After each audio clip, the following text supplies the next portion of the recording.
Hello, and welcome to the Old Man Orange podcast. I'm Spencer Scott Holmes, bringing you another Old Man Orange Presents Via VHS episode. One of them from the rarities vault that we have from back in the day that just never got put out. So come join us for another fun-filled retro movie review. Let's jump on in. So what's up, everybody? Welcome to another episode of the Via VHS Retro Movie Podcast. We're going to the late VHS era. DVDs are creeping in. They're starting to steal VHS's thunder. They're not quite out of the stores yet, you know, but they're definitely not the hot, cool thing anymore. We're going to 2001, a month before shit gets real, 2 months before shit gets real. And back in the happy times from the 90s, still weren't over yet. We're going to July of 2001 to look at Kiss of the Dragon. Which the whole movie, I'm like, what the fuck is it called this? And then at the end of the movie, I'm like, yeah, that's why it's called this. It's awesome. Gently explains it well right then the end, you know, of his acupuncture type stuff. And he goes, it shows you the Kiss of the Dragon. Kiss of the Dragon. Well, it really does sound kind of weird because you think about it. Like, it sounds like Kiss of the Dragon sounds like it's going to be one of those kind of weird, like, romance, like maybe with like just a little bit of action. Like The Specialist with Stallone and Sharon Stone. Like, it feels like it's going to be one of those type of movies where it's like, it's, you know, you go in there thinking you're going to get like a Sharon Stone, Stallone action movie, and that it's kind of on the down low. Until like 5 minutes left in the movie, I thought that the Kiss of the Dragon was the tattoo on that hooker's back at the beginning. And I'm like, is that really what this movie's named after? I just feel like it was very, because the camera focuses on it, but we'll get there. But I'm joined by Mr. Scott Holmes, by the way. How you doing? I'm doing good. Good. I'm Wesley. I realize I don't always introduce myself. I just introduce you. You know, and it's that thing that you always got to think about. You do like the Stan Lee thing that, you know what? It's everybody's first podcast at some point. So yeah you always got to assume that there's always going to be that fresh face showing up, you know, to say, what's this all about? Who are these hooligans talking about movies and VHSs and this old technology that they try to keep alive because that's all they know? Because I have my watch. Calculator watch. My calculator watch. And doing trigonometry, like, you know, it's going out of style. I have Trapper Keepers. Oh, I got your Trapper Keepers. Yeah. Oh gosh, if we were going to go on show and tell, I would just pull out just my chart stopping New Kids on the Block folder. Okay. I'm not trying to one up you here, but we're going to get going. Actually, I will trade you. Let's say we're in elementary school. I'm going to trade you. We're doing show and tell. If you're not watching the podcast, you're just listening to it. This is going to be awkward for you, but I'm going to do it anyway. First off, okay, I'm going to open my Trapper Keeper. I'm going to get right to the microphone here. Oh, yeah. Look at that. Yeah. That Trapper Keeper action. So I had to make sure I had the right one. So my wife was going out to the store, and it's usually me. It's usually I'm the one at the store, and she's texting me while I'm there, telling me what to get. But this time she was going. She goes, "Do you need anything?" And it was right before one of our podcasts. This is a couple years ago. And I'm like, I actually need a notebook to write stuff down. It would actually help me out a lot. She goes, okay, what kind do you want? I said, something retro, some old school. And she gets me this Lisa Frank. And she thought, hey, I'll be funny and play a trick on him. And he's not going to use that. Oh, Joke's hell on no. you, bitch. Takes you back. Yeah. Still got it. So there's that. There is that, you know. Yeah. We would be so cool in 1993. Yeah, exactly. You know, I mean, that's what I felt like, all this stuff that like I've kind of collected over the years. And it's like, if you had the power of all these things at one point in time, you'd be set. The things you have, holy shit, if you could time travel. I know, just the weird stuff that I found over the times and just the things to hold on to for dear life. When people try to tell you to get rid of your stuff, I always say, no way. They're like, who's that cool guy in the Devil's Advocate t-shirt with the Surge pencil? Like, who's that guy? I want to be his friend. You know, when I wore that Devil's Advocate t-shirt to school, when that t-shirt did come out, I don't think anybody thought too much of it then. That is still my favorite piece of movie merch anybody has. Well, that was the pay-per-view era of the 90s was the best because every movie you order, you got something.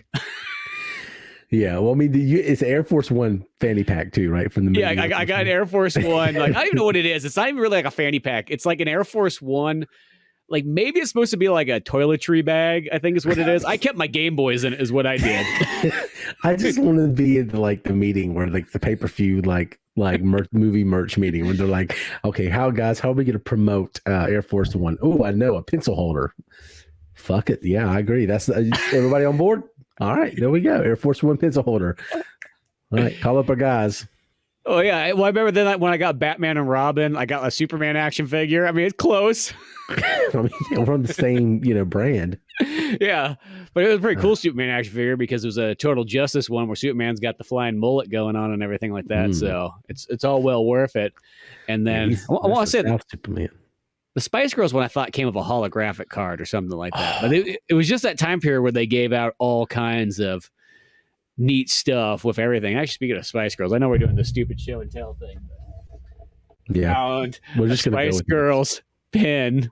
There was the Take It Home VHS thing. Somebody must have had this at like probably Walmart because back in those days that's when like they would give out all that flair for like the employees to wear to advertise stuff. Oh yeah, dude, that's awesome. Actually, I'm really jealous of that. I know because I also found at the same place they had a Star Wars Episode 1 one that said "Take It Home Today" or whatever to own on video. I've got some Episode 1 stickers on the other side of this thing. My coolest piece of movie merch I don't have in my possession is sitting in Maryland right now. And it's that Episode 1 front cover to the Pepsi vending machine. Oh, the Pepsi thing. Gosh. I think about those Pepsi machines every once in a while when like I just remember using the C one that I would drive past for like ever. It just like it sat at like this old gas station that the gas station almost went away. And then the Pepsi machine was there for quite some time. We'll get to Kiss of the Dragon. We vacationed in St. Augustine, Florida. And one year we went down to St. Augustine at the campground at Ocean Grove Campground, St. Augustine. There's a Pepsi machine right by the pool. But this year we went, obviously 2001, same year as Kiss of the Dragon. So there's, it all ties together. It all does tie together. But while I was there was a Phantom Menace Pepsi machine and they kept it there for years. I mean, I would say even after Revenge of the Sith came out, it was still there. And then it was just gone. And I remember just feeling this just immense sadness when it was gone. And I thought I was the only weird person on earth that cared about these Pepsi vending machines. And then there's just like this strange cult following behind these things. And people take pictures of them and put them on Reddit. Like, I found one, guys, in Pennsylvania. And people make like a fucking pilgrimage to go see it. So somebody sold me a cover to one of them for $50, but it's in Maryland and they won't send it to me. So I have to find a way to get to Maryland.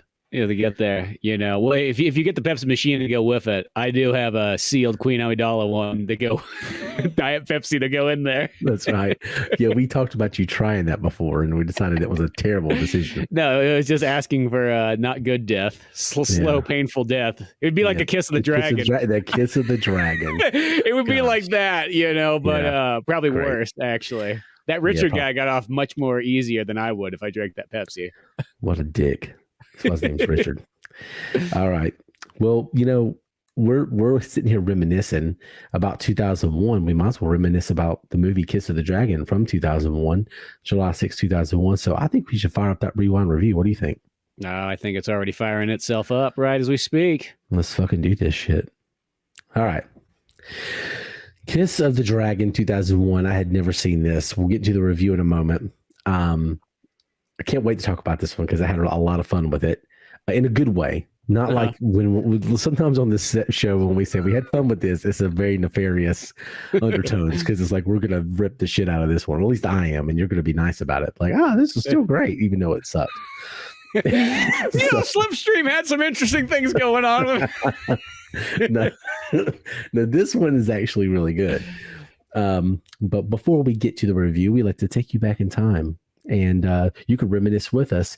And we're going to go back to when July 6, 2001, when Kiss of the Dragon was in theaters. And we're going to look at the box office.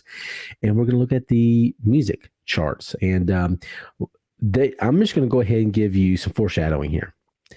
They both suck. Like, they're just particularly, I don't know which one's worse. But I'm going to say the box office is actually worse. But these Billboard charts are really trying. So we're going to, again, choose July 6, 2001. We look at the music first. Number 5 this week is a song I actually do like. It's probably the only one on here I do like. Is "Let Me Blow Your Mind" by Eve and Gwen Stefani. I think I know that Drop one. your asses, get tits and glasses, something, having hot flashes. Yeah, that's what I remember. My favorite part is like I know that we're gonna go through these songs, and I was clearly like at the the age that these songs are probably all intended for, and I probably know very little of them. Oh yeah, I didn't listen to this shit. No, that's what I always think about. It's like one of those ones where it's like we watch those 70s movies. I'm like, I don't know all these tunes, and there we go with my jams. Go to the 2000s, and you're like, I don't remember that one. Well, real quick, I'm not going to spend time on them. I'm just go through 6 through 10 is way better because it's drops of Jupiter in my hair. I hate that song. But you have Ride With Me with Nelly, which is pretty good. Get Your Freak On by Missy Misdemeanor Elliott. Set 8th on the charts, which was it this song? Yeah. Rolling Stone had this like the top 10 songs of all time. If you have Rolling Stone, I'm not saying it's a bad song, but yeah, eat shit. Yeah. All right. Yeah. But yeah, My Baby, Little Romeo, Fiesta by R. Kelly featuring Jay-Z. We got Peaches and Cream by 112 at 4. Hanging by a Moment Here with You by Lifehouse. Lady Marmalade, number 2, with Christina Aguilera, Lil Kim, Maya, and Pink. And let me tell you, so video, different story. Video was nice. You throw an Aerosmith song on top of it, and then you got something. Yeah, there you go. Yes, true. If they would have had that with oh my Lord. And You Remind Me by Usher. I'm surprised that song's this old. You remind me of a girl that yeah. I had a girl that listened to all this stuff. See, listen to this guy. I felt like I was like a man out of time. As I said, that this is like something that like literally this is who they were trying to sell it to. And instead wasn't having it. I was 16. Yeah. So I guess I wasn't listening to any of this. I was listening to classic rock, and country was still holding on a little bit. Just a little bit, but not much. Yeah. I was about at like 14 and probably went to go see Willie Nelson for the first time. And that was like one of the first concerts I went to. Really? Yeah. That was the first big concert I went to, was Willie Nelson. I've seen him 3 times. I was supposed to see him once. They have something called Merle Fest. Oh, yeah. Out here where I'm at. That's real close. Actually, that North Wilkesboro Speedway I saw him at a couple of weeks ago. It's right over by that. And Merle Fest. And I was supposed to go see them, and I saw some cool people there, but I didn't see Willie. I guess see Willie. And Robert Plant was supposed to be there one time, and I missed out on that. Oh my gosh. Too. God, that would have been cool. Yeah, it was blue. I still love bluegrass Robert Plant a lot, but it was not Led Zeppelin Robert Plant. It was him and Alison Krauss, because they have a couple albums together now. Yeah, it would be one of those ones that'd be kind of cool to see. That I sometimes like those kind of alternative concerts though, where you see somebody like, it's something completely different. That's neat. Yeah, there's a little bit of bluegrassiness if you listen to some of the Led Zeppelin stuff, Bronny or Stomp and all that. So anyway, let's go to the box office real quick, which is equally riveting. Honestly, this might be I'm going to go ahead and say, considering when it is, considering it's July, we're at peak of the summer movie season. This might be the worst box office I've seen collectively. Like I'm really excited to hear what this is now, because when I wasn't listening to music like that, I know I was at the movie theaters. Oh God, yeah. Number 1, Cats and Dogs. Oh gosh, the box office. Yeah. Scary Movie 2. I never could get into those ones. Those are the ones that I remember. Like that was the popular one of all the kids, but. I liked them at the time. They're extremely dated now. Like there's like the whole parody of like that one basketball commercial that was really popular like 23 years ago. And people will watch that now and be like, what the fuck? It has no like a lot of that stuff is very dated. Well, that's why I pop culture stuff. Those parody movies. I mean, like that's like I tried watching that Kentucky Fried Movie, the one that's like in a sense, it's the original like scary movie, like parody kind of thing, Airplane, all that stuff. It's like 1973. Yeah. It's still got some funny moments in it, but there's definitely some of those jokes that's like, if you weren't, watching TV in 1972, you're going to miss out on some of these things, because that was like what that show was all about. It reminded me of like someone just sat around watching TV and wrote a script off of this by like, what if I just kind of turn that all into different parodies and jokes and so on. Yeah, that rarely works, or at least I think it was popular at the time. I have that movie on VHS. I've never seen it. Well, that movie was talked I remember there was a history of the 70s movies, and that movie was talked about very highly in that book. So that's what made me want to watch it. And then I was like, oh, okay. It's I guess if that's the first time you've ever seen it, and that's like a very fresh and like, wow, I can't believe someone thought about doing that. Of course, by nowadays we have all kinds of movies like that. And I always say those are those movies. They're probably the best movie to work on. I bet you everybody has the best of time making it. You just know that you don't have a movie that you could really talk about afterwards. Movie 43, looking at you. So Cats and Dogs at number 1, Scary Movie 2 at number 2. A good movie, AI, artificial intelligence. Oh yeah, I like that one. The last one where or whatever, the last of just totally drawing a blank. Haley Joel Osment. Well, he's in it, but Spielberg directs it, but it was supposed to be Shining director, drawing a blank. Stanley Kubrick's Stanley Kubrick. That was supposed to be his like next movie, and then of course he passed away, and Steven Spielberg took it over. That's interesting. Did not know this. Fast and the Furious, number 4. Well, there's a ginormous movie of the time. Yeah. Okay, I'm just gonna go ahead and say I hate those movies. I hate them so much. I hate them so much. Oh, okay. Well, see, this is like, because now we're getting to this point. Like, well, there's a good movie right there, Fast and the Furious. Like, I mean, I'm glad everyone else likes it. I know I'm in the minority. I want to give them a watch because I haven't watched any of them since Tokyo Drift.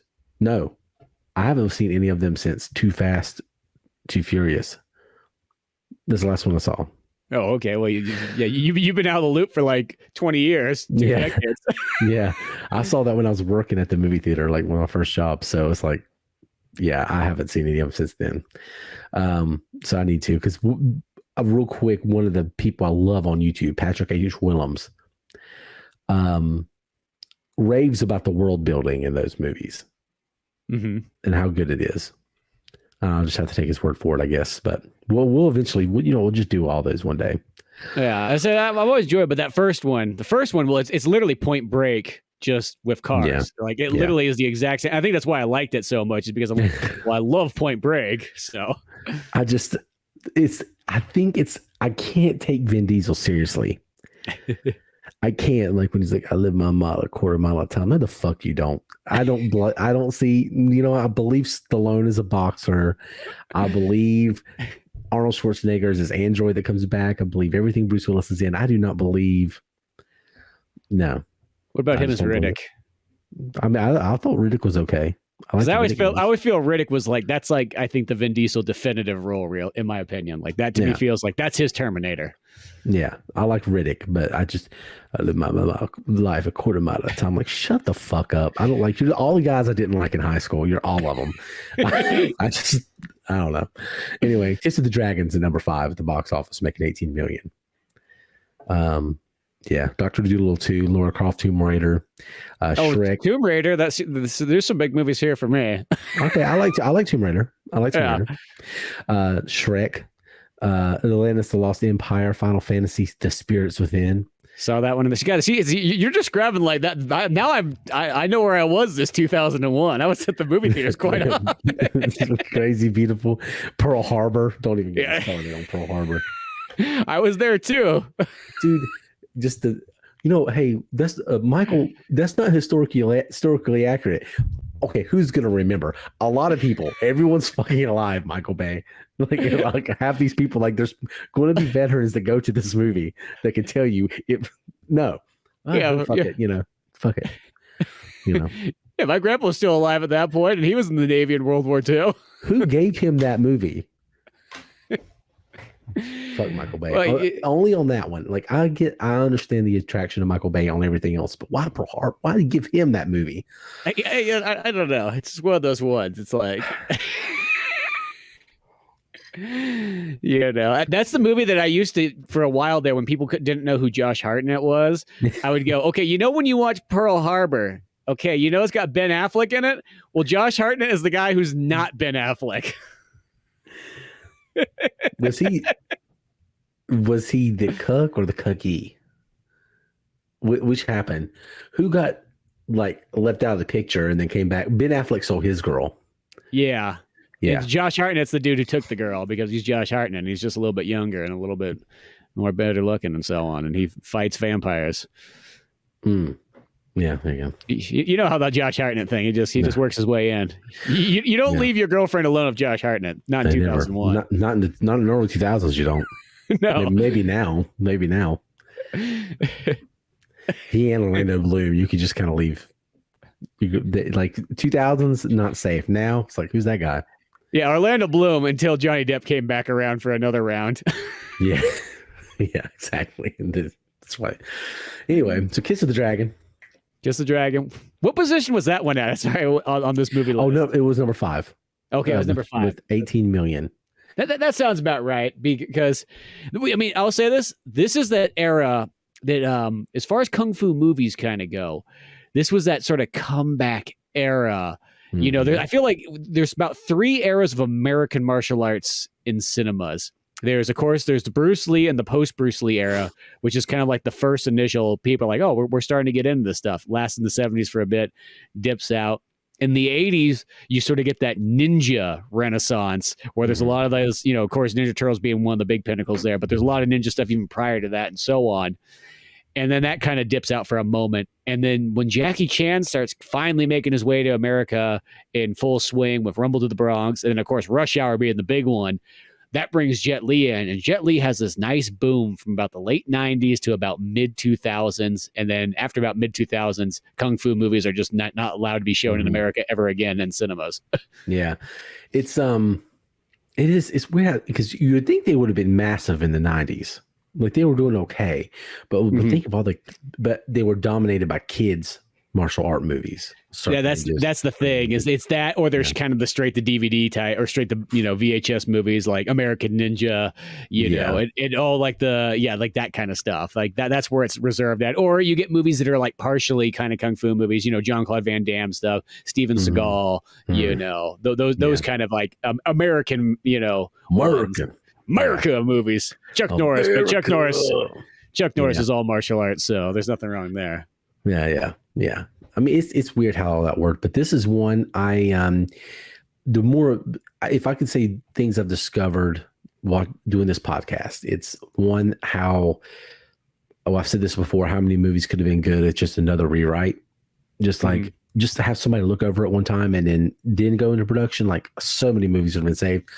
The other thing I've learned is how much I love kung fu, martial arts, any of that stuff. I just love it. It's not been a big enough thing for me watching movies. I missed out a lot. Like I still watched a lot of this stuff. Don't get me wrong. Like I love the Rush Hour movies. I saw some of the Jackie Chan stuff, but the Jet Li stuff I kind of missed out on. I didn't see Hard Boiled till we reviewed it.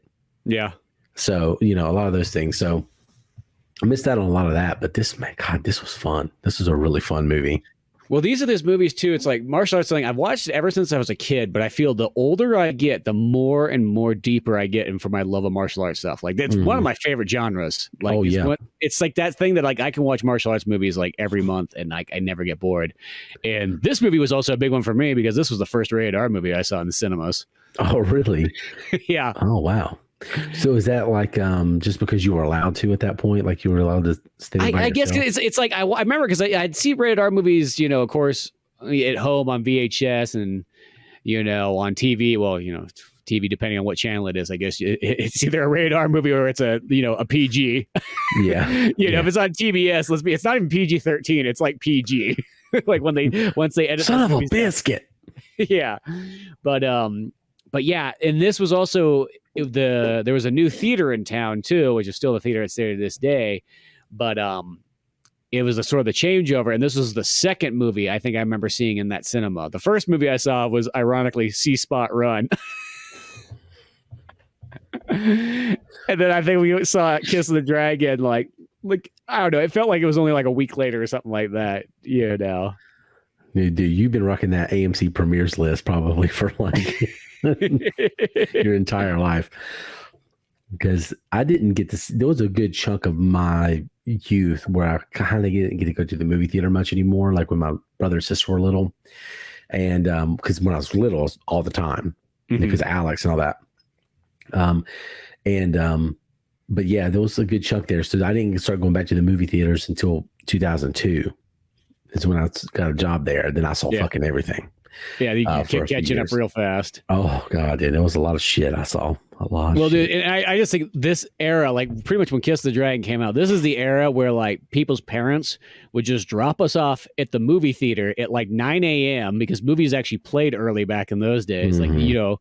And they would literally come by and pick us up at like 7, 8 o'clock at night. We were just there for like 12 hours. And you bought one ticket to get in, and then you just free roamed all day long. If you got hungry, the secret was you go in the trash bin and you look through the popcorn bins and you look for if they marked an X on it or not. And a lot of times people just throw out the first one so they don't get their free refill.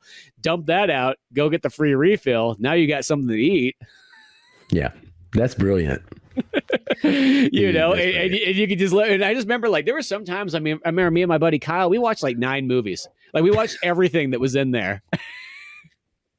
Dude, you were like the street rat. You were like Aladdin of the movie theaters. Like true. And this was the same good era because it was pre-recession time. So you could literally go to like a pizza parlor and people would eat like half a pizza and just leave the rest there. So as kids, you'd go over once they've kind of left, take the other half, and you got yourself more pizza.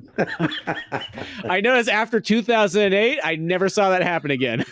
No. People kept their pizza. They sold it on eBay later on. Because they knew they were going to need it. Yeah.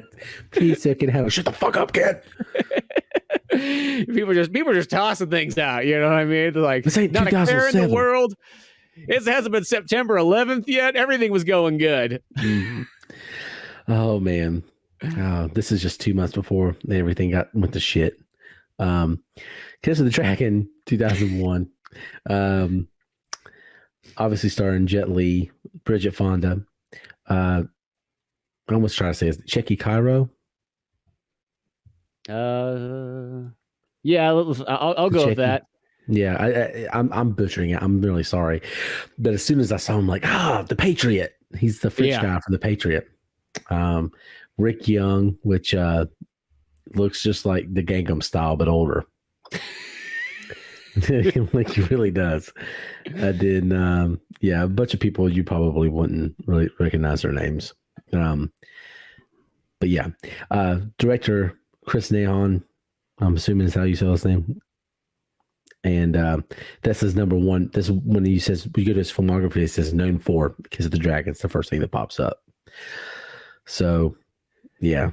Wait, not a lot. Weird. Yeah, I was gonna say is because he's the director, but there's a lot of other big directors right around him because Corey Yun is doing all the fight scene directing, and he's done a bunch of martial arts stuff. He directed The Transporter, he directed stuff. He literally has been working in stuff since literally like because he went to school with Jackie Chan and everything, so he's been in all the '70s stuff, in the Bruce Lee, all the way up to now from being stunts, directing, writing, all kinds of stuff. So he's in there. I mean, I think he's even a part of like some of the help out on like even like Matrix and some of the American movies that needed kind of help. Sense. I think Lethal Weapon and all that stuff. And then to top it off, Luc Besson, I forgot about that. He's one of the writers on there with Jet Li. And it's like one of those, well, it feels, I will say this, you do not see an action movie in the last 30 years out of France that Luc Besson is not either producer, writer, or director somehow involved. He is always in there. It feels like there's one France team that does all those badass action movies, and he's almost like the ringleader to that whole group, because that's the thing is I feel like France, and they're like, we have this stereotype of the movies that we do. So you know what? Coming this late 80s, we're going to make the most badass action movies anyone's ever seen on the face of the planet. And that's what France is going to be known for. Yeah. They're like, They were really going hard at it there for a minute, and I was really, when I saw his name at the beginning, I was like, oh, is he going to be in it? Please be in it. And he wasn't. I was really disappointed. Right, he's not in it anywhere. Is he like Luke Besson? Yeah. No, he's just the screenplay, I think, on this one. Yeah, I was hoping. I was like, maybe he had like a cameo or something that I missed, but yeah, I didn't see him in there at all. But he's awesome, Leon the Professional. He's the director of that one. Are you thinking of the actor? Yeah. Yeah, no, it's not. Luke Besson's the director of Leon the Professional. He's not Reno or. Oh, yeah. Reno. Yeah. I was thinking of that. I do get their names mixed up sometimes. Well, because they mostly always work together too. Like, as I said, It seems like when you see every single time I kind of see French movies, like there's mostly always like a connection of like a handful of the guys all there. And then the other secret thing that I think France, like, they started doing, which I guess technically Italians were doing this like way early on, but is you do that sort of thing that like you hide the movie that it's sort of a French movie. You get a couple of generally either American or British stars. In this case, we got Jet Li and Bridget Fonda. But you get those guys, and then everybody else, the whole crew, the whole rest of the actors are all French. You know what I mean? But like the movie's in English, so like you could sell it really easily to like the rest of the world, and no one's really going to bat an eye right off the bat that, oh, wait a second, this is a French movie. Yeah. I mean, they definitely let you know when Jet Li's beating everybody's ass with a French flag there for a minute. But yeah, it's not there, but it is there. It reminded me them tramping around Europe and having like a kind of like a action movie early 2000s. It kind of gave me Born Identity vibes a little bit. That's kind of what I was thinking watching this. I mean, very different movies for the most part, but you know, there's some similarities there. Yeah, narratively, but yeah, I had never seen this. Let's look at the synopsis real quick for oh, sorry, let me I lost it. Give me a second. I was looking at Luc Besson because I remember I hated that guy because he was talking all the shit about how stupid Americans were because nobody wanted to see Valerian. Whatever. I saw it. Oh, you saw it, but like it was a big bust compared to, because everybody said it was going to be this huge thing, and then nobody likes that one girl's. I can't remember her name. What's that girl's name? The Valerian and Lorelai, whatever. I don't know who she. I just know her as Lorelai because I was like, most people were like, oh, cool, they're doing this old French comic. You know, I'm totally down to go see this, and I saw it day one. I own it on Blu-ray. There you go. I still haven't seen it. I've seen bits and pieces, but it's good. I liked it. I mean, I'll pretty much see anything he does. I've been a fan of that guy's work since like La Femme Nikita. So yeah. A betrayed. Sorry. Here's the synopsis for Kiss of the Dragon. A betrayed intelligence officer enlists the aid of a prostitute to prove his innocence from a deadly conspiracy, returning a favor to her. There you go. So I'll say this about the beginning of the movie. It started, it was kind of frustrating at the beginning because I was like, I like vagueness. I like being able to figure things out. It was doing a great job of building tension, but it was just a little too vague because I couldn't tell, like, what this is. He there to assassinate somebody? You really don't know what's going on for a while. Yeah. And then when you do figure out that something big just happened, you still don't know what just happened. And they have to tell you, like, you just got betrayed. Like they had to kind of tell them. And so the first part of the movie was done really well. And I was kind of frustrated, but man, once this thing gets going, like once the incident happens, that kind of, starts all this mess.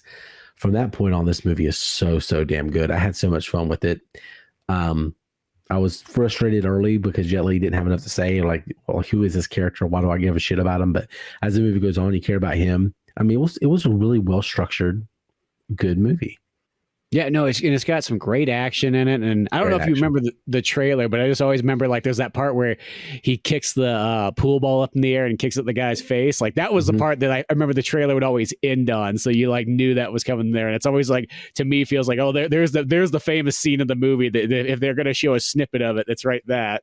Yeah, it was for the most part, compared to like some of the other stuff we've watched in the genre, especially compared to like Hard Boiled, it wasn't as stylistic. It wasn't, as kind of over the top for the most part. It was a little bit more grounded.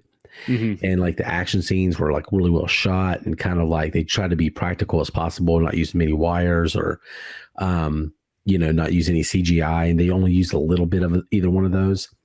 And I really appreciated that. It was really, really good. But I mean, not that I don't like the stylistic, crazy, over the top stuff. I love it. But it was nice seeing how this was done. There was only 2 parts of the movie. Actually just one part of the movie I did not like, but everything else was really, really good. But the action in this is really, really good. Well, it's like this movie, you know what it kind of has? This one has sort of a very kind of grittiness, kind of darker, almost like it's made in a weird way, like a 70s movie, not a 70s kung fu movie, but almost like a 70s movie, like similar lines to something like even like a Taxi Driver or something like that. Like definitely not nearly as hardcore as that is. It's definitely still got the happy ending and all that kind of stuff. Well, Taxi Driver has a happy ending, but it all works out in that movie. Like that's the one thing, is that movie's kind of like, you went and shot all those, Harvey Keitel and all that stuff. Like, good for you. You know what? The parents love you. Yeah. It all worked out. Yeah. This one, I will say, I didn't think it was going to have a happy ending for a second there. It doesn't feel like it would be one of those ones, because it does have like, it could be one of those ones where like certain things just don't work out. Yeah. And, the villains, what makes this work is that the Checky guy, whose name I butchered already 3 times, the French guy from The Patriot. Yeah. He is a really, really good villain, and he's so sinister in this, and just has no remorse for anything he does, doesn't care about anybody, but it's the way he delivers some of the lines. Getting ahead, there's going to be spoilers, but at the very end of the movie, that line he says where, he's kind of a pimp. He has all these hookers running around for, I guess that's his side hustle. I don't know. Yeah, because he's also like chief inspector. Yeah, he's chief inspector, but he also has hookers. I don't know if those are like his moles. Yeah. Like, hey, go fuck this guy and get some information for me, and then we'll, use it on him. If we need to. I'm assuming that's kind of what's going on there, but like the Bridget Fonda's character has a daughter. She's trying to get back from him, and she's being held captive somewhere. You don't really know during the movie. And when you finally meet her, he goes, I could send her to work for me. She's too young. Maybe not. I'm like, oh, you bastard. You evil, twisted, sick son of a bitch. But I liked that as a character for him. It was really, really good. So, yeah, that was kind of, the only, like I said, the only thing that kind of messed it up at the beginning is, okay, why is he a bad guy? Is Jet Li also a bad guy and he's going to turn into a good guy? Like, you don't really know until about 30 minutes in what you just watched. It takes a while to catch up. Well, there's even that scene where like Richard goes and he's like talking to the Chinese embassy. He's like, "Yo, your guy Jet Li's really messed things up. Like, God, like he just went off like a maniac." And they kind of have that look on his face. You mean the guy who's our top, police investigator of like all time in Hong Kong, who's got more awards than anybody else, who like, literally like saved my 5-year-old son's birthday party. Like, you're trying to tell me this guy is the guy who it just turned rogue all of a sudden? And Richard's like, yeah, like what? You don't believe me? We're in France. Like, you should believe me. Yeah, this is my soil. English grays go weary on French soil. That's what I was thinking of the whole time. Yeah, I'm going to reference The Patriot at least 20 more times in this, so sorry about that. That's okay. That's one of the best movies of all time. It is. It really is. And I like him in it too. But so the movie, obviously not going to go through the whole plot, but basically at the beginning of the movie, Jet Li just shows up in France. He meets a reggae guy who I thought was going to be in the rest of the movie. I was really excited. Like that guy seems like such a character. Yeah, I thought he was going to be like the limo driver in Die Hard. Yeah, and he just kind of keeps showing back up. I thought that was going to be the thing, but it wasn't. I was really disappointed. But he's just kind of hanging out in France. He goes to a safe house, and you're like, "Who the fuck are you? Just what are you doing?" Like you think he's going to like maybe assassinate like an elected official. Mm-hmm. But everything's very vague, but it does build so much tension, and it builds to this moment where what is that guy, the Rick Young guy or whatever his name is? Okay, yeah. The Mr. Big. Yeah, Mr. Big. He's a target. You don't know why he's a target. You just know he kind of is. So you don't know if Jet Li's there to like assassinate this guy or protect him or what's going on. But when he's killed and he's got a couple hookers that he's, really, really excited about. Yeah. like way too excited about. The hookers come in there. One of them is Bridget Fonda, but she's not ready to work. She's a little bit sick, and you'll figure out why. And then the other lady's got the dragon tattooed, and the whole movie, I'm like, that's why this is called Kiss of the Dragon. And yeah, shit goes down. He gets killed, and Jet Li has to take out a few bodyguards to get in there. And then you find out because the French guy tells you, we just framed you. So then that opens up to the first really big action scene in the movie where he's got to run through the hotel and get everything. What I thought was funny through this whole movie is that every time he escapes, every time Jet Li escapes, he always manages to get by them without them seeing, but the French guy always knows where the fuck he is. Third floor, fifth floor, under the bridge. It doesn't matter. Like, he always knows where he's at. Like, he's really good at telling. He just can't catch up with them. I just always thought that was funny the whole movie. He always knows, but that's it as far as it goes. Yeah. He's under the bridge. I'm like, you still know where he's at? Like, how do you know this shit? Like, you'd think you'd be better at, figuring this out ahead of time. He didn't know he was underneath the car when they went to drive off. He did not know that. That was the smoothest one. Yeah. Yeah. But yeah, shit goes down, and then he kind of gets separated. You don't see Bridget Fonda for a while, and you're just basically, for a while, the movie's trying to pick up pieces. There's the meeting you mentioned where they're like, yeah, your guy fucked up. Like, yeah, our guy's like the best guy. And by the way, Chinese people don't fuck up anyway. So like, I doubt it.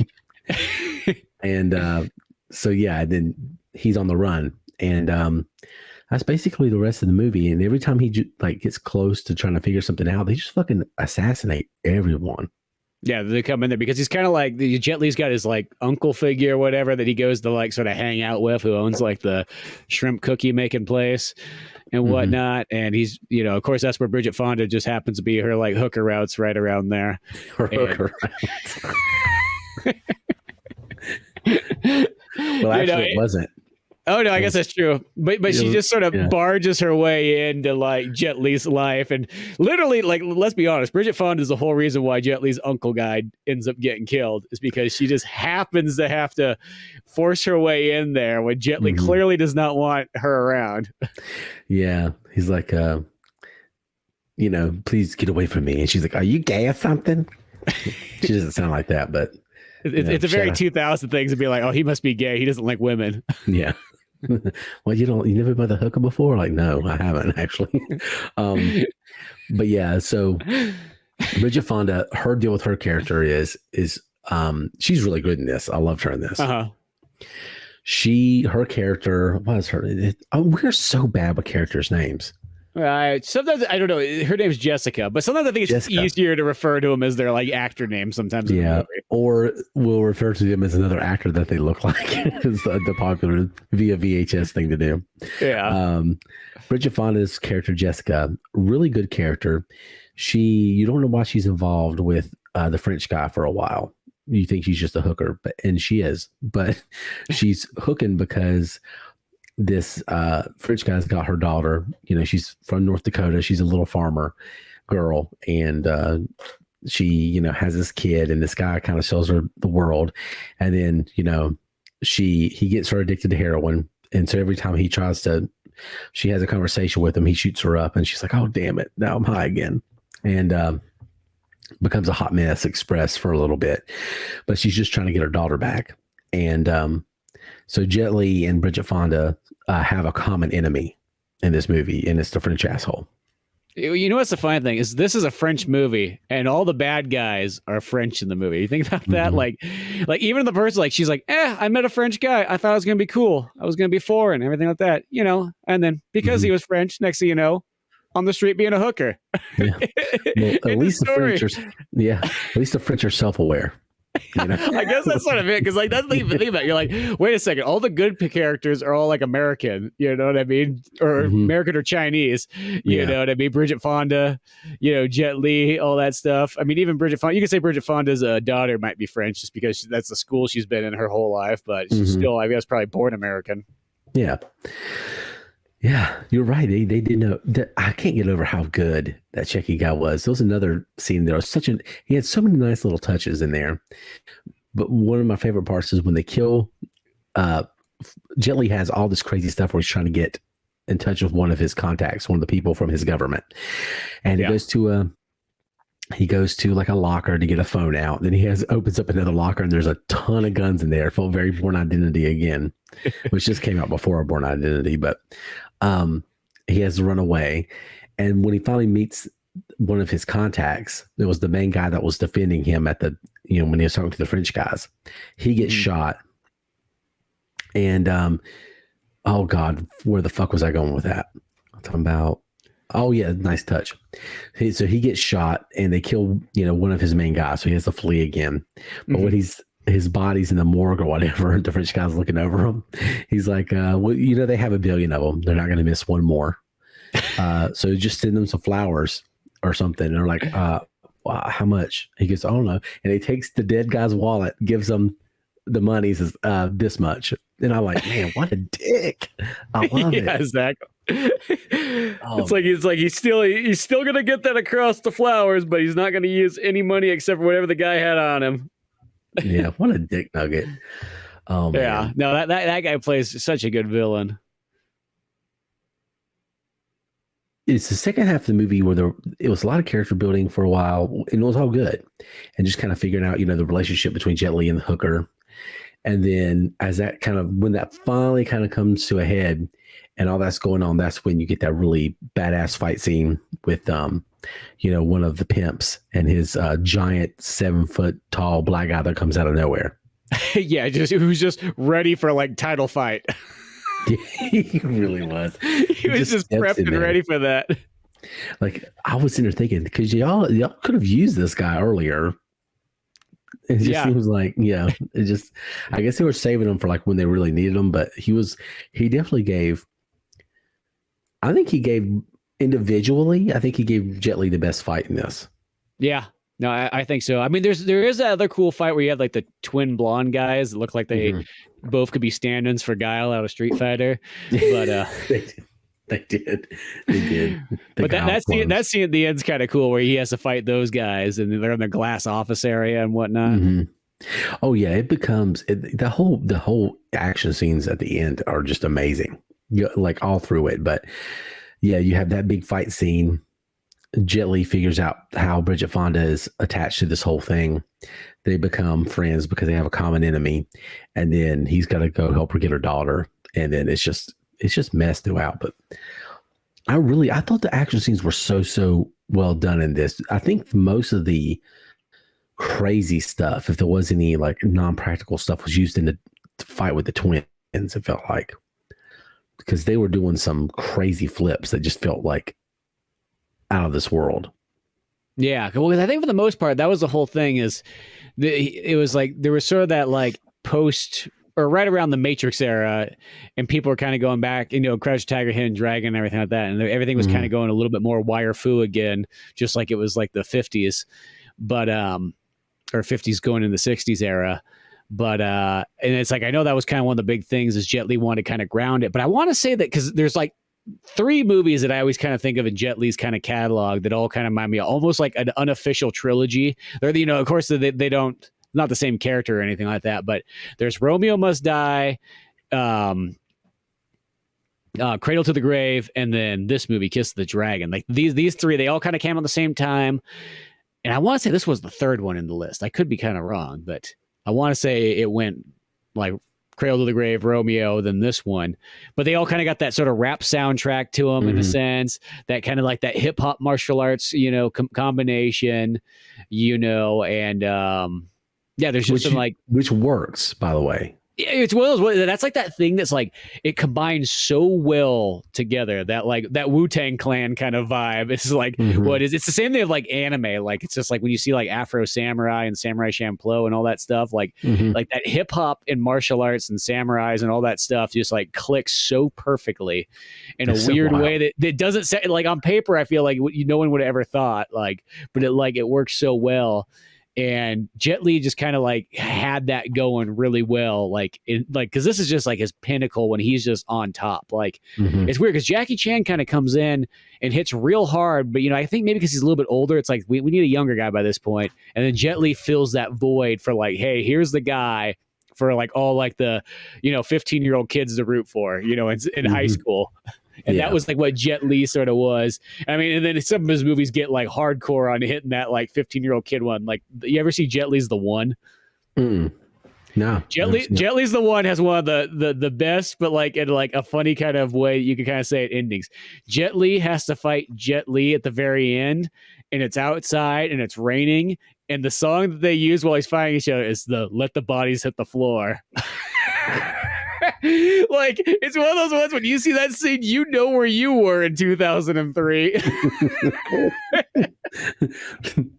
Oh my gosh. Yeah. Oh my. Yeah, that's funny. It's so weird. Like, some of the mic drops in these movies, or the needle drops I meant to say, are kind of odd. Like Super Cop was the weirdest one because it was just hip hop out of nowhere. But that was a big thing in the 80s. Every time they did it, like we watched Slipstream, and there's like a fucking random this wild score all the way out. And then all of a sudden there's a random pop song in the middle of it. And I'm like, what? Who did coke at this point at the soundtrack to make this thing happen? But, you know. Well, and the Jackie Chan ones are kind of bizarre because it's like the Chinese version that's not there. Mm-hmm. That's like one of those ones that like dimensions like, you know what, Jackie Chan's getting a little bit old, but how will we make him hip again? Throw some rap songs in there. Yeah, put them in the video awkwardly. Yeah, that's like sort of what happens with those ones, where the Jet Li ones are like tailored with that in mind, and I think that's why they work. Well, Jet Li, okay, let's just be real, has more of an edge to him than Jackie Chan does. Mm-hmm. Like Jackie Chan's probably, he might be the better all around at all this stuff. But the reason the juxtaposition between him and Chris Tucker works so well in Rush Hour is because while Jackie Chan is such a badass, really, his persona, his smile is just goofy white guy kind of vibe, just like dorky, like, whatever. And Jet Li don't have that vibe at all. He has like, bad motherfucker vibe, to me. So well, it's because Jet Li, because he's almost kind of got like, in a sense, a similar vibe that Bruce Lee gives out. I mean, I know they both got Lee in the end of their names, but like he literally has that kind of feel. I mean, it makes sense why he even played Bruce Lee's character in the Legend of the Fist one, which is like a remake of Chinese Connection, And even like in his older movies, like in his 90s movies, like if you've ever seen Once Upon a Time in China, or technically it's called Wong Fei Hung in China. And it's a story of Wong Fei Hung, which is already a cool story as is, like the Chinese like superhero kind of guy from like the late 1800s and the 1900s that has like more stories told about him than anybody else. But that movie is like one of those ones where like the action's ridiculous. And the second one, he fights Donnie Yen at the very end, which is totally badass. Love Donnie Yen. And it's just a cool historical story too to top it off, because that's the whole thing, is like that's the time period where British knows best, and then Wong Fei Hung comes in and says, "No way." Yeah, get the Wong Fei Hung out of here, motherfucker. Yeah. So I had fun with this movie. I think this is definitely, it's so relieving. We watch so much shit. And like, or it's like good in its own way, but it's not really satisfying, not a satisfying watch. Like Corvette Summer was like that. It was good. I had fun with it, but it wasn't like man, I'm so glad I watched that. But this one was like that. This one I had a lot of fun with. This is like one of those ones where it's kind of like you go, oh man, like this is something I do wish you kind of experienced at one time. But at the same point, even though you didn't experience it when it came out, like you could still enjoy it now and go, oh man, this is an awesome movie, and it just adds to something cool to see. Where Corvette Summer is more just interesting because it's like, hey, here's this weird Mark Hamill movie that came after Star Wars. Here's Annie Potts from Ghostbusters looking fine as frog fur. Yeah, and her giant van that's cooler than the Corvette. It is. It was cooler. Yeah. And that's 2 weeks in a row we've had hookers. Yeah. So that might be the theme somehow, some way. Yeah. They don't want to be hookers. Oh, gee, and even Waterworld, there's a point where it almost feels like Kevin Costner's just going to sell those women off as hookers. So yeah. Or she offers herself. Yeah. Down the boat. Hey, here, bone me so you don't kill my kid. That's really no different than what Bridget Fonda has to do. Basically, yeah. Wow, that's okay. We're just going to go ahead and say 3 weeks in a row we've had hookers. What are we doing next week? We'll find out soon. We'll find out. Yeah. But that's one of those ones. It did feel like when I went and saw this movie, like kind of like as like I guess the first radar movie, it does feel like, oh, this movie is kind of a little bit like more of an intense one. It's not just like hey, it just happens to be radar because there's a little bit more extra violent martial arts in there. It's like, oh no, it literally has that like adult themes category. Oh, 100%. Definitely has some adult themes. And yeah. But this was a fun movie. This was really, really good. And it's kind of nice to dip our toes into the early 2000s because to us, this is still fresh. You know what I mean? Like it's compared to the other stuff that we do. I mean, this is like Corvette Summer was like 78. Mm-hmm. So this movie's 23 years old by the time that comes out. So. Well, it's weird. This movie's almost 23 years old by now. It's 22 years old, which is so bizarre to think about. And this is the weird thing to me because I look at a movie like this and it still comes across as like, this is pretty much, I would consider this a brand new movie in a weird way. Not like brand new, but it's still in the new era. Like, you know, I don't think, but then you talk to some other people and they would look at you like, oh man, that movie must be really old. It's 22 years old. And they're like, I wouldn't even watch it. It's that old. And you're like, what's wrong with you? Yeah. That's the good shit. Yeah, exactly. We got now. Yeah, I still even have a hard time saying that a 70s movie's old. I'm like, it's a little bit. Yeah, it's old to me, it's old if it's older than me. Yeah, that's usually when I think it's old. But I don't mean there's still variations of that. But this is definitely compared to what we do. This is brand new. That's I mean, yeah. You know, these are like those tail end. This is like you're getting the VHS of this one because nobody in your household's upgraded to a DVD player yet. But, yes, I mean I was in high school when this came out. Yeah. So I didn't have this on VHS. I had it on DVD, I guess, from the earliest I can remember. But yeah, I always go back and forth with the first DVD I bought. I know Knight's Tale was in there, and I think Spider-Man, but I can't remember. Sure. I got True Lies, and then Spaceballs was technically the first one I bought. Those are good. Yeah. So it was a good, that was like my forceful way to be like, hey, Mom, we're going to need a DVD player soon. Why? Well, because I keep buying these DVDs and I'm going to need a way to watch them. I was able to get one because Jody, my Uncle Jody, there's your Uncle Jody reference for the week. He bought a new computer and he thought it was so cool that you could watch DVDs on it, but nobody had any. So he went out and bought one. And the one he bought was Total Recall. Ooh, that was a good one to have. That was probably in my top 10 or 15 first movies I got was Total Recall. And I got the one it came in like a circular case that was just like, Mars. Oh, no, yeah. The one he had one of those early DVDs that had the flip thing on the side. Oh, yeah. That was what he had. That's the first DVD I ever watched was Total Recall. Total Recall? Gosh. Yeah. I think that's a good question. What's the first DVD I ever watched? Man, I don't even know what the first VHS I watched was. I mean, I know the first one I can remember watching, like actually putting it in the VCR was Land Before Time. Yeah, I think Little Mermaid was the first VHS because that was the first VHS I had, and then I almost want to say first DVD or at least one of them. I want to say Matrix. I remember seeing that at a buddy's house because it seemed like that was that time they got a DVD player. But that could have still been Laserdisc because the Matrix still came out on Laserdisc. I don't know. Because it's weird, because Laserdisc just peters out right about 99.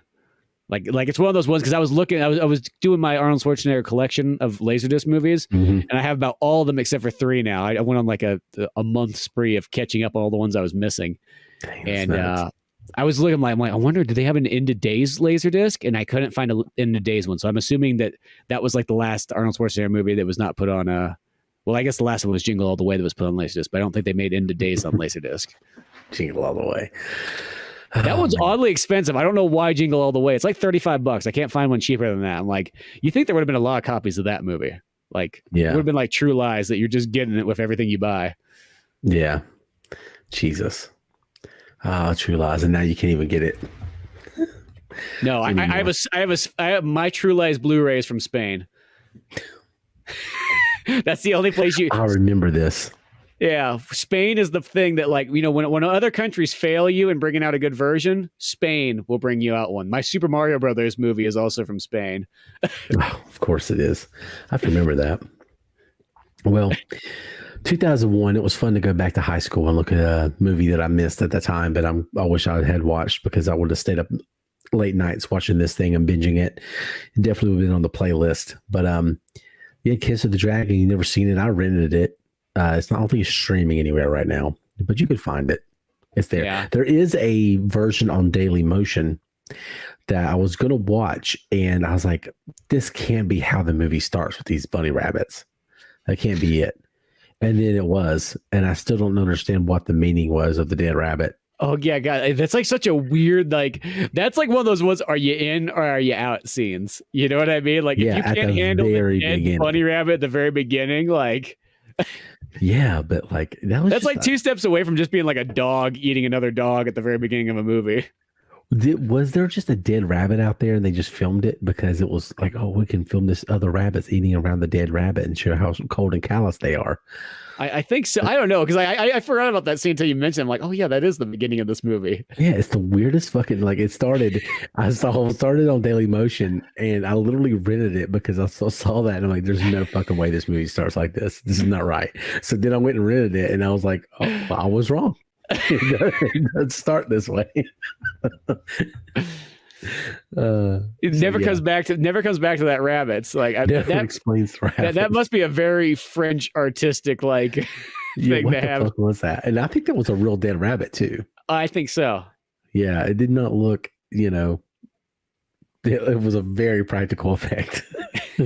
So now that leads to the question, is this a situation where they were out there filming for the airplane to come in and out in that field there was a dead rabbit and other rabbits eating and they're like, let's film this? Or did they kill a fucking rabbit? Exactly. Because, this is France. They don't have our PETA rules over there. Do what the fuck you want. You know what? And they might have, maybe they were just going to eat the rabbit afterwards. It'd be like Cannibal Holocaust. All the dead animals in there, the crew ate them. It wasn't like they just killed the kill. They just happened to film it when they did it. There's an Asian cuisine joke. I'm not going to go after it, but there's somewhere in there. There's one.